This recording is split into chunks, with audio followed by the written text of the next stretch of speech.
Just last week, a local high school band was in Washington, D.C. to play at the Independence Day parade.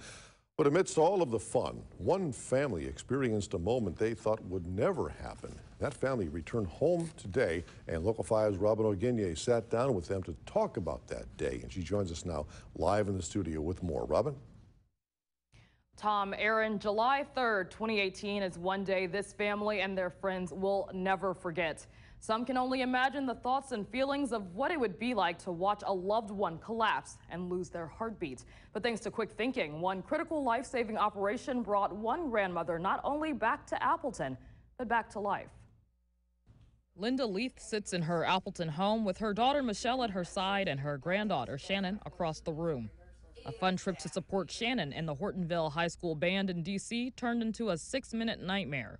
All I know is I woke up in an ambulance, and ambulance personnel were asking me who I was, and I didn't know why they were asking because I didn't know that I was even in an ambulance. Linda's heart had stopped, and she collapsed while walking through Arlington Cemetery. Michelle ran to her mother's side and called on a fellow parent for help. Very quickly we assessed, and she was definitely she still had a pulse, but she had agonal breathing, which means her breathing wasn't quite right, and then we very quickly lost her pulse. Tom and Michelle, who were both nurses, began CPR. For 6 minutes, Tom performed compressions, and Michelle gave rescue breaths. I thought I'd lost her. I thought she was gone, and when I looked in her eyes, and I've seen people go in ERs and ICUs, and she wasn't there. She was gone. And I didn't think she was going to come home with me. So the fact that she's sitting here next to me today is a miracle.